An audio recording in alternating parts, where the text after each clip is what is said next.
15절 하반절 보십시오. 본문 15절 하반절 너희는 또한 감사하는 자가 되라. 16절 하반절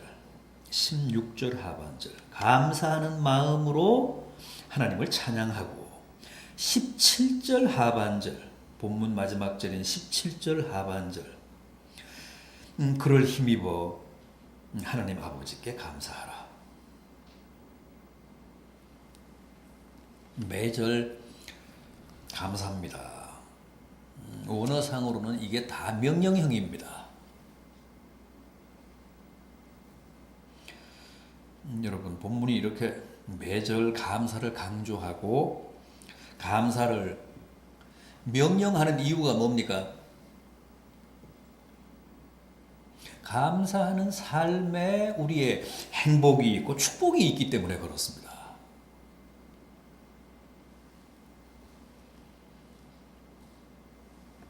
감옥과 수도원의 차이가 뭘까요? 환경적으로 보면 감옥이나 수도원이나 큰 차이가 없습니다. 정말 유럽에 수도원 많은데 바깥에서 보면 감옥도 그런 감옥이 없습니다. 그런데 실제 수도사들의 내부 생활도 그렇게 혹독하다고 합니다. 그럼 무엇이 감옥을 감옥되게 하고 수도원을 수도원되게 할까요? 감옥은 하루를 강제와 불평과 불만으로 시작을 하지만 수도원은 자발과 감사와 찬양으로 시작합니다. 그 차이입니다. 환경은 둘 다 혹독한데 그런 차이가 있습니다.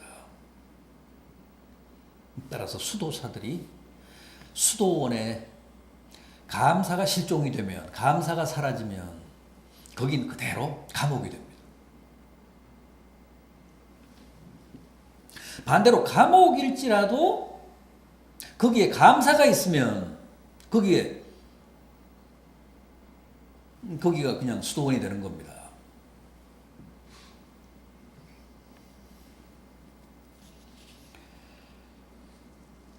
오전에도 그런 말씀을 드렸습니다만 우리 그리스도인들이 한 해를 마감하면서 거두어야 할 최상의 열매는 감사입니다. 그런데 오늘 본문 16절 말씀을 보면 감사하는 마음이라는 말씀이 나옵니다. 그렇습니다. 한 해를 살고도 우리에게 진심 어린 감사의 마음이 없다면 정말 올 한 해 우리는 헛산 겁니다. 여러분 감사의 마음은 어디서 오는 걸까요? 어떻게 해야 오늘 본문이 말씀하는 감사하는 마음을 가질 수 있을까요? 감사하는 마음은 우선 믿음의 열매라고 합니다. 믿음에서 온다고 합니다. 믿음 없이는 아무도 감사하지 못합니다. 생각해 보십시오. 우리는 세상 살아가며 온갖 일을 다 겪고 당합니다. 기쁜 일만 있는 게 아니고 슬픈 일도 있고 아픈 일도 있고 억울한 일도 있고 최근에 우리는 다 치를 떨며 수치스러워하고 고통스러워했습니다. 살다가 보면 그런 끔찍한 일도 있다는 거죠. 그게 누구도 피할 수 없는 인간 현실인데 그 와중에도 우리가 어떻게 감사할 수 있을까? 그래서 반드시 믿음이 필요합니다. 믿음이 있으면 감사할 수 있습니다. 왜요? 비록 이게 끔찍하지만 우리에게 너무너무 고통스럽고 아프지만 결국은 이 모든 것을 합력하여 선을 이루게 해주실 것이다. 하나님이.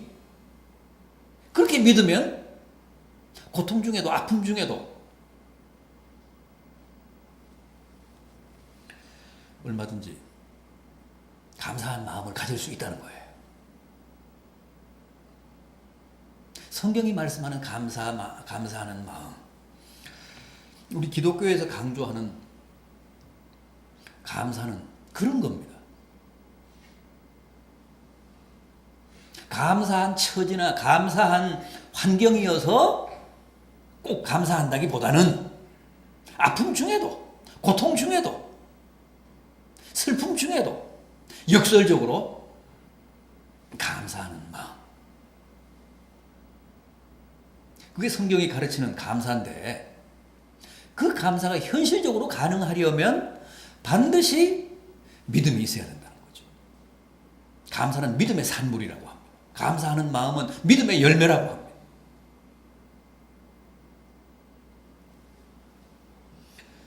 한 해를 결산하는 이 마당에 우리가 정말 진심 어린 감사를 하나님께 바칠 수 있기 위해서는 우리에게 믿음이 있어야 합니다. 지금도 우리는 참 한 치 앞을 내다볼 수가 없습니다. 모든 게 불확실합니다. 거기에서 오는 두려움도 적지 않습니다. 그럼에도 감사할 수 있는 것은 내가 고아가 아니고 내게 아버지가 계시고 그 아버지가 나의 이 모든 환경과 처지를 평정하사 결국은 이 모든 게 내게 복이 되게 하고 덕이 되게 한다라고 믿으면 얼마든지 감사할 수 있습니다.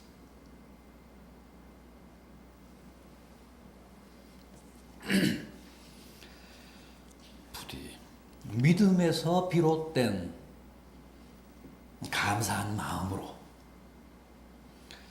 이 연말에 하나님을 기쁘시게 하고 영화롭게 하는 성도들 되시기를 바람하지 않습니다. 그래서 믿음과 감사는 항상 정비례한다고 하잖아요. 믿음이 감사고 감사가 믿음이라고 하잖아요. 그게 성경의 가르침입니다.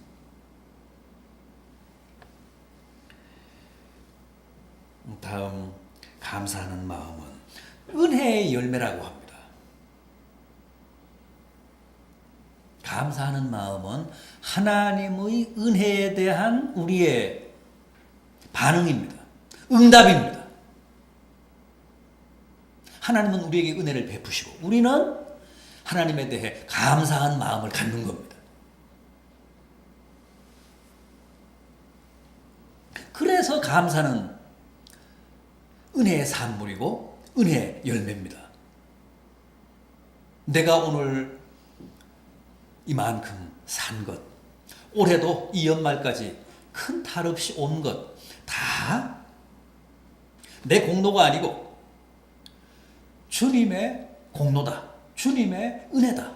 주님의 축복이다. 주님의 사랑이다. 그러면 감사한 마음이 생깁니다.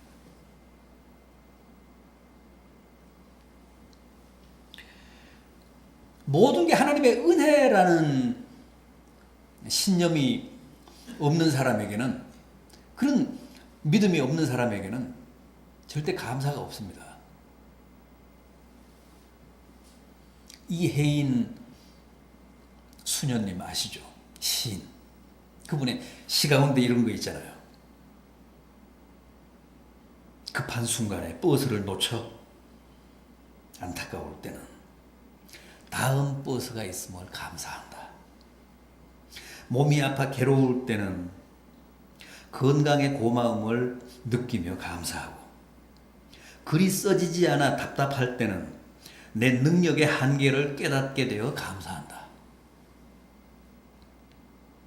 다른 이에게 내 실수가 드러나 부끄러울 때는 겸손을 실습할 수 있어 감사하고, 오해를 받아 슬플 때는 인내할 수 있는 기회를 주신 것에 감사한다. 그리고 이 모든 일들이 믿음 안에서 가능한 것임을 깨닫고 기뻐하며 감사한다. 참 진솔하고 소약한 고백 아닙니까?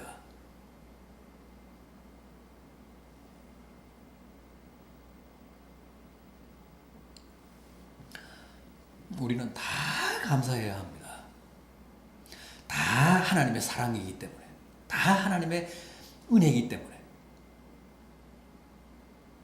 뭔가 다 나를 위한 하나님의 뜻이 있습니다. 그런 의미에서 모든 게 은혜라는 것, 모든 게 내게 베푸신 주님의 축복이라는 겁니다. 자기 눈앞의 현상만 보고 불평하거나 불만을 갖는 것은 그건 믿는 자답지 못합니다. 뭔가 내게 은혜를 베푸시기 위해 지금 내 눈앞에 그런 사건이 벌어진 겁니다.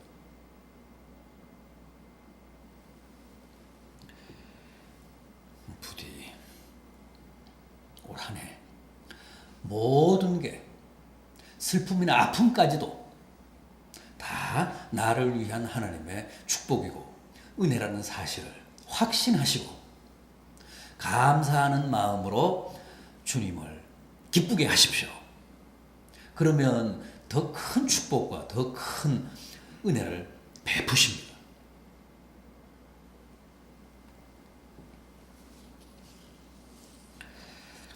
또 있습니다.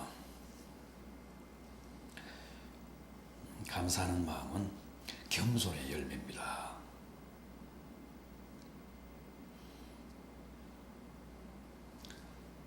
겸손해야 감사한 마음을 가질 수 있습니다. 교만한 사람의 사전에는 감사가 없습니다. 왜 그럴까요? 교만한 사람은 감사를 모릅니다. 왜 그럴까요? 모든 게 다 자기가 잘나서 이룬 업적이기 때문에 그렇습니다. 자기 노력의 업적, 자기 능력의 열매, 자기가 열심히 뛰고 땀 흘려서 이룬 공적. 그런데 내가 누구에게 감사하라는 것인가? 내가 이룬 것인데, 내가 쟁취한 것인데.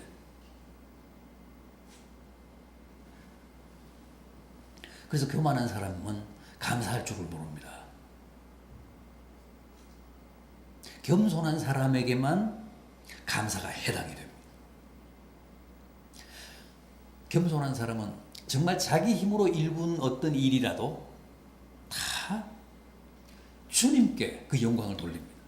주님이 은혜를 베푸셔서, 주님이 축복하셔서, 주님이 나로 하여금 이 일을 이루게 하셔서 내가 성공했다고 믿습니다. 또 그렇게 고백합니다. 그러면서 감사합니다.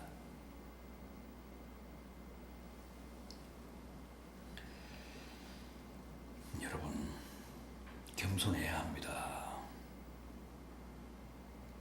그래야 감사한 마음으로 하나님을 기쁘시게 할 수 있습니다. 사실 모든 게 다 하나님의 은혜고 하나님이 내게 거저 주신 선물입니다. 그 무엇 하나도 내 재주로 이룰 수 있는 게 없습니다. 그럼에도 교만한 사람은 그 사실을 인정하지 않습니다. 흉기로 가득 찬 세상, 도처에 복병이 널려있는 이 험한 세상에서 올해도 여러분과 여러분의 온 가족이 이만큼 탈 없이 사신 것은 다 여러분 재주로가 아니라 전적으로 하나님이 은혜를 베푸셨기 때문에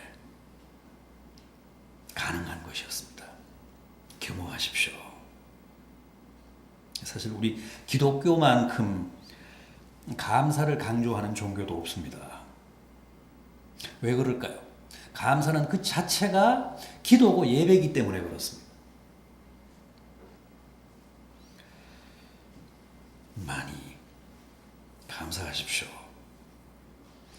더욱 겸손하십시오. 그래서 올해도 감사함으로 한 해를 아름답게 잘 마무리하셔서 새해에는 더 큰 하나님의 은혜와 축복을 누리는 복된 성도들, 복된 주의 가정들 되시기를 진심으로 기원합니다. 기도하시겠습니다.